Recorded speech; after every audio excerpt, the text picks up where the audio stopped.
दोस्तों yes bank की बात करें तो स्टॉक के अंदर आज गिरावट देखने को मिल रही है। इस गिरावट के पीछे दो बड़ी वजह, एक तरफ तो आज बैंकिंग सेक्टर में गिरावट थी और दूसरी आरबीआई की तरफ से बहुत बड़ी पेनल्टी लगाई गई है यस बैंक पे और आईसीआईसी बैंक पे। क्या है पीछे की वजह, उसको समझेंगे। इसके अलावा यस बैंक के मैनेजमेंट में कुछ बदलाव हुआ है, उसको भी इस वीडियो के माध्यम से डिस्कस करने की कोशिश करेंगे। वैसे स्टॉक पिछले कुछ दिनों से दबाव में दिखाई दे रहा है। रिजल्ट हमने देखा काफ़ी शानदार था, लेकिन उसके रिजल्ट के बाद भी स्टॉक के अंदर अभी भी दबाव का सिनेरियो बना हुआ है। कब तक ये गिरावट जारी रहेगी और क्या इस समय इस गिरावट का फ़ायदा उठा के इन्वेस्टमेंट करना चाहिए? क्योंकि जिस तरह से यस बैंक का मार्केट शेयर बढ़ रहा है, अगर आप देखें तो यूपीआई ट्रांजैक्शन में वो बहुत बड़ी बात है, क्योंकि कंपनी इकलौती अकेली एक तरफ देखो 40% के आसपास का मार्केट शेयर लेके बैठे हुए।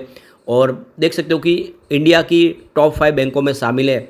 इनके रिवेन्यू के दम के हिसाब से भी कल हमने ऑलरेडी डिस्कस भी किया है। तो क्या दाव लगाना चाहिए इस प्राइस के हिसाब से? लेकिन फ्रेंड, उससे पहले अगर आप पहली बार हमारे चैनल पे आए तो चैनल को सब्सक्राइब कर दीजिए, एक बेल आइकॉन दबा दीजिए ताकि जब भी नया वीडियो बने पहला नोटिफिकेशन आपको मिले। वीडियो पसंद आए तो लाइक से जरूर कीजिए। चलो फ्रेंड्स, वीडियो स्टार्ट करते हैं। मैं हूँ आपका दोस्त एस.बी. दवे और हमारे अपने चैनल ऑनलाइन कमाई में आपका बहुत बहुत स्वागत है। तो सबसे पहले निफ्टी बैंक की बात करें तो आज 49,142 के स्तर पे क्लोजिंग थी। 139 पॉइंट की गिरावट, यानी 0.28% गिरा निफ्टी बैंक। तो बिल्कुल आज बैंकिंग शेयरों में दबाव था और निफ्टी प्राइवेट बैंक में भी उतनी लगभग गिरावट हुई। 24,359 के स्तर पे 75 पॉइंट की गिरावट थी, यानी 0.31% डाउन रहा निफ्टी प्राइवेट बैंक। तो इसका असर यस बैंक पर देखने को मिला और यस बैंक के लिए ऑलरेडी एक निगेटिव न्यूज़ था, तो दुगना असर था। उसके बाद भी कोई बड़ी गिरावट तो नहीं हुई है, सबसे बड़ी बात है। तो स्टॉक की शुरुआत निगेटिव हुई 23 पर, क्लोजिंग थी कल की 23.05 के आसपास, या यूँ कह सकते हैं लगभग फ्लैट शुरुआत हुई थोड़ी सी गिरावट के साथ। परंतु सबसे जो बड़ी बात है कि 23.10 का इसने इंट्राडे में हाई भी बनाया, यानी भले कुछ समय के लिए हुई लेकिन ग्रीन में गया स्टॉक।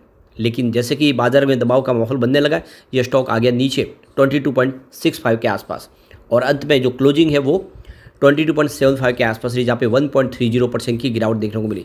तो एक तो ये बात समझ में आ रही है कि बड़ी गिरावट की यहाँ पे अभी संभावना नहीं दिख रही है। और आज जिस तरह से बड़े फंड हाउस ने इस गिरावट का फायदा उठा के जो इन्वेस्टमेंट किया है वो बहुत ही चौंकाने वाला है। तो ये आगे हम डील के माध्यम से अब समझेंगे कि आखिर इस गिरावट का फायदा किसने उठाया और किस तरह से भारी भरकम खरीदारी हुई। और डील आज जो है वो सारी की सारी खरीदारी की दिख रही है इस गिरावट के माहौल में भी। अब यहाँ पे वॉल्यूम लगभग स्टेबल बनता हुआ दिखाई देगा। पिछले एक महीने पहले इसका 29 करोड़ का वॉल्यूम था, 11 करोड़ की डिलीवरी उठाई गई थी। 1 वीक पहले 17 करोड़ का वॉल्यूम था, 5 करोड़ की डिलीवरी उठाई गई थी। और कल 20 करोड़ का वॉल्यूम था, 6 करोड़ की डिलीवरी उठाई गई थी। आज 17 करोड़ का वॉल्यूम है, तो वॉल्यूम तो काफ़ी अच्छा है। अब जो बड़ी अपडेट निकल के आ रही है, आरबीआई की तरफ से आईसीआईसी बैंक और यस बैंक के ऊपर पेनल्टी लगाई गई है और इसके पीछे वजह है कि उन्होंने रूल्स रेगुलेशन को फॉलो नहीं किया। तो रिजर्व बैंक की तरफ से प्राइवेट सेक्टर के 2 बैंक आईसीआईसी बैंक और यहाँ पे यस बैंक पे जो पेनल्टी लगाया, उसमें जो नियम बनाए गए हैं आरबीआई की तरफ से उसका पालन नहीं किया गया और इसी वजह से ये एक सख्त एक्शन लिया गया है। तो ग्राहक के प्रति जो सर्विस में लापरवाही बरतने के आधार पर आईसीआईसी बैंक के ऊपर 1 करोड़ रुपये की भारी भरकम पेनल्टी लगाई गई है। और ये जो केंद्रीय बैंक के मुताबिक बैंक के ऊपर ये पेनल्टी लोन और नॉन कंप्लाइंसेस के साथ अन्य बैंक को लेकर जारी कुछ दिशा निर्देशों का अनुपालन नहीं करने की वजह से ये पेनल्टी इन पर लगाई गई है। दूसरी तरफ देखें तो आईसीआईसी बैंक के अलावा आरबीआई के निशाने पे यस बैंक था और यस बैंक पर 91 लाख रुपीज़ का जुर्माना लगाया गया है।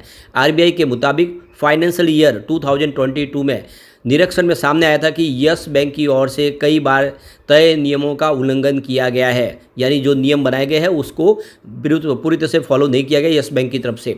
प्राइवेट लेंडर यस बैंक ने जीरो बैलेंस वाले खातों के लिए जुर्माना लगाया था और फंड पार्किंग और कस्टमर ट्रांजैक्शन को रूट करने के लिए ग्राहकों के नाम पर इंटरनल अकाउंट ओपन किए थे और इसी को ध्यान में रखते हुए यस बैंक के ऊपर जुर्माना लगाया गया। यानी यस बैंक के मैनेजमेंट की तरफ से बहुत सारी गलतियां हुई है और इसी को मद्देनजर रखते हुए अब देख सकते हो कि एक बड़ा भारी भरकम जुर्माना लगाया गया।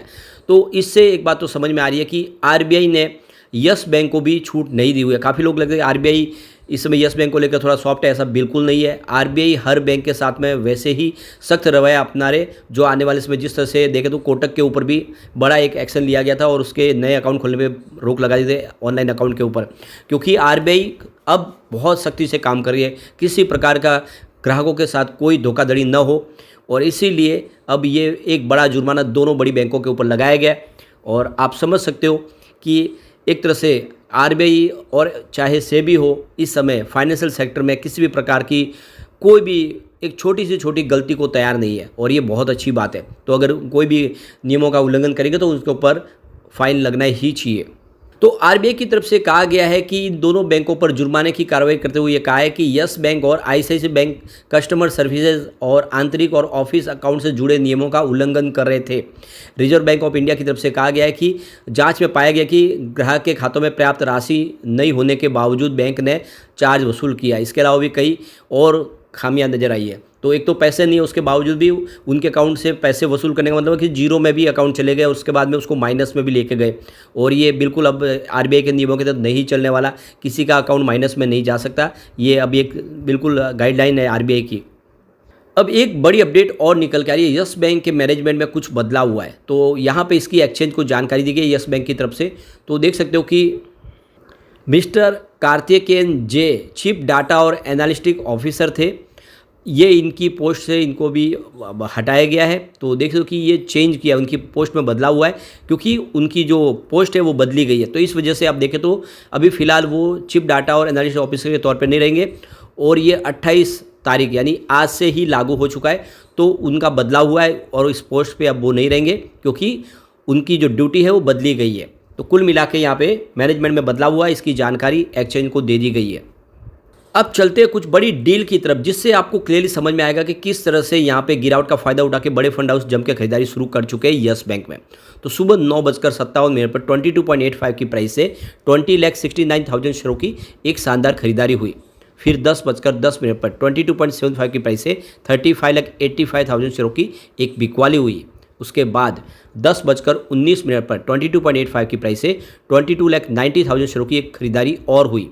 तो फिर 11 बजे 22.90 की प्राइस से 26,51,000 शेयरों की एक शानदार खरीदारी और हुई। और उसके बाद 11:34 पर 22.80 की प्राइस से 26,74,000 शेयरों की एक बिकवाली हुई।